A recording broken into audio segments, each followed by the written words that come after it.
Good afternoon everyone. দেখো আমি মসুর ডাল তড়কা লাগিয়ে দিয়েছি। এখন নামিয়ে ধনেপাতা দিয়ে দিব। ভাতটা আমি আগেই করে নিয়েছি। তো মার্কেট থেকে মাছ এনেছে আমার ভাই, তো মাছ রান্না হবে আজ। তো দেখতে থাকো, তোমাদের সাথে যদি পারি আমি অল্প অল্প করে শেয়ার করে যাব।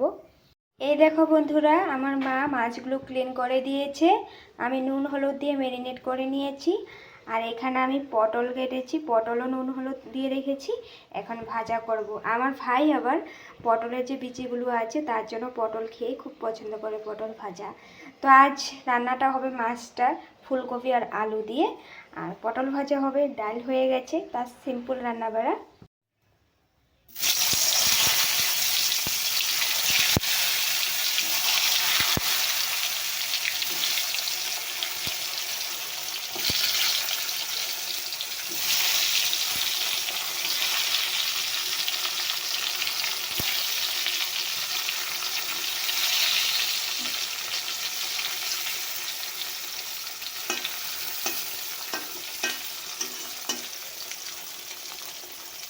এখন একটু ঢেকে দেব।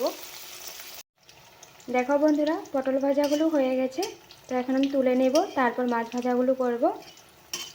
আমার কিন্তু আবার এই পটলের বিচিগুলোর জন্যে কিন্তু খেতে ইচ্ছে করে না, এমনিতে খাই, বিচি ফেলে খাই। একটু লাল হবে।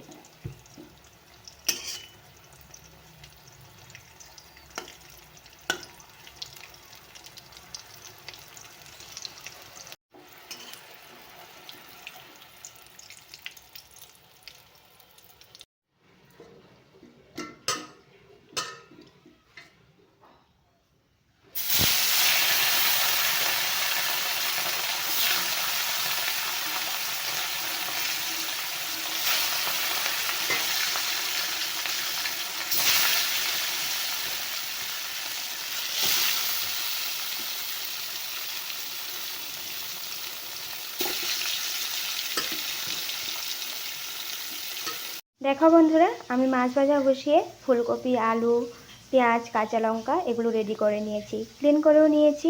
এখন আমি মশলাটাও করে নেব। মিক্সার জার নিয়েছি। তো মশলাতে আমি পেঁয়াজ, টমেটো, কাঁচা লঙ্কা, জিরার গুঁড়ো এগুলো দিব। আর ফুলকপিটা কিন্তু আমি একটু ভাপিয়ে নেব।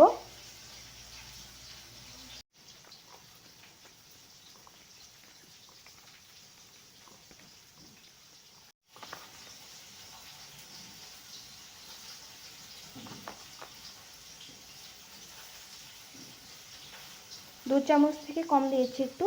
আর একটু ধনিয়ার গুঁড়াও দিয়ে দিব।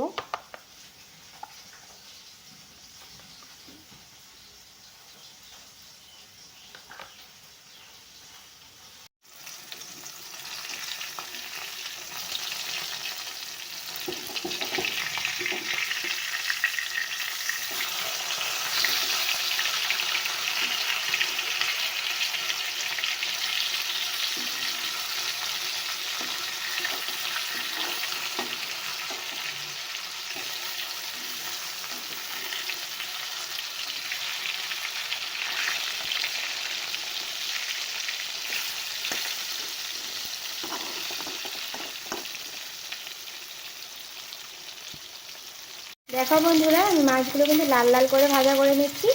আর এদিকে দেখো আমি ফুলকপিও বসিয়ে দিয়েছি। জলের সাথে কিন্তু আমি একটু নুন দিয়েছি। তো ভাপিয়ে নিলে ফুলকপির যে বাজে স্মেলটা থাকে ওটা চলে যাবে, আর খেতেও ভালো হবে। কারণ এখন তো সব জিনিসে সার দেওয়া থাকে, তাই না? তো একটু ভাপিয়ে জলটা ফেলে দিলে বেশি ভালো হয়। দেখো বন্ধুরা, মশলা রেডি। এখন আমি এই মশলাতে নুন আর হলুদ দিয়ে দিব।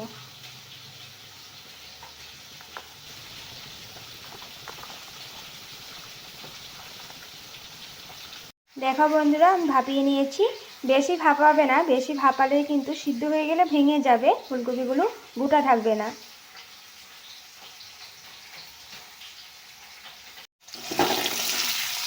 মাছ ভাজা হয়ে যাওয়ার পর আমি আলু বসিয়ে দিয়েছি। আলুতে একটু নুন আর হলুদ দিয়ে ভাজা করে নিচ্ছি, ঢেকে দেবো। এখন যখন আলু ভাজাটা অল্প হয়ে যাবে তখন আমি ফুলকপিগুলো দিয়ে দেবো, এখানে একটু ভাজা করে নেব।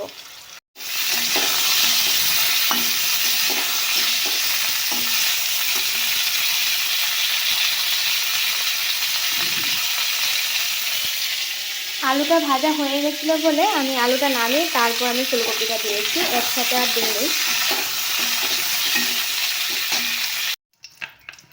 এখন আমি কিন্তু ফোড়ন দিচ্ছি পেঁয়াজ দিয়ে। তোমরা চাইলে এখানে গোটা জিরা ব্যবহার করতে পারো,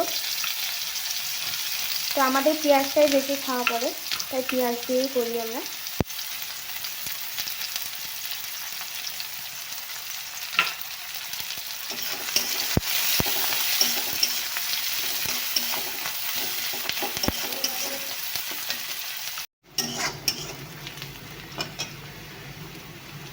এখন আমি মশলাটা দিয়ে দিব। মশলাটা সব কিছু দিয়ে রেখেছি।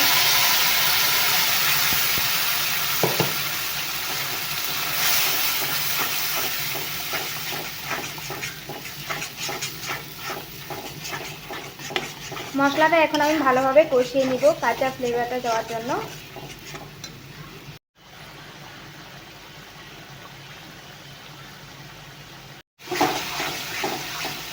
দেখো বন্ধুরা, মশলা থেকে যখন তেলটা বেরিয়ে আসবে তখন মশলাটা কষানো হয়ে গেছে, তো এখন আমি ফুলকপি আলুগুলো দিয়ে দিব।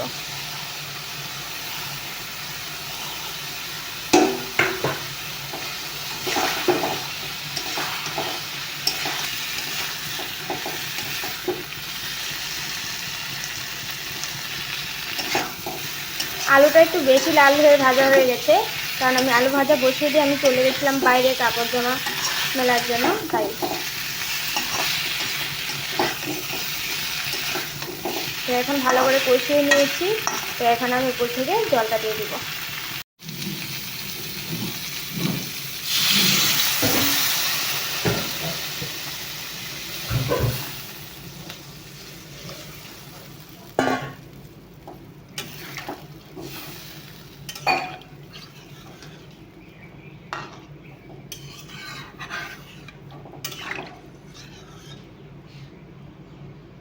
দেখো বন্ধুরা, ঝোল বয়েল হয়ে গেছে।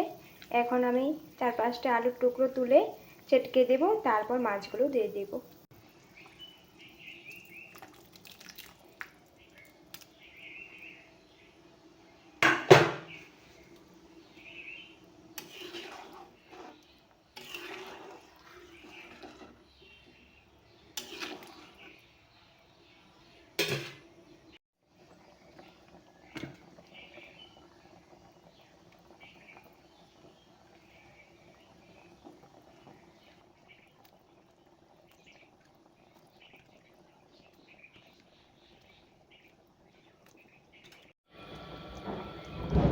ভেবেছিলাম কয়েক পিস মাছ রেখে দিব, কিন্তু কাল তো বৃহস্পতিবার, তাই দিয়ে দেওয়া হয়েছে সব মাছগুলোই।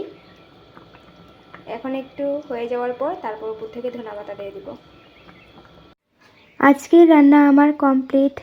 কোনো কিছু যদি মিস্টেক হয়ে থাকে তোমরা কমেন্ট করে বলতে পারো, আমি তোমাদের থেকেও শিখতে পারবো। তো আজকের আমার এই মিনি ব্লগটা তোমাদের কেমন লেগেছে কমেন্ট করে জানাবে। ভালো লাগলে লাইক শেয়ার করবে আর পেজটা ফলো করে নেবে। দেখা হবে নেক্সট ব্লগে। Bye bye.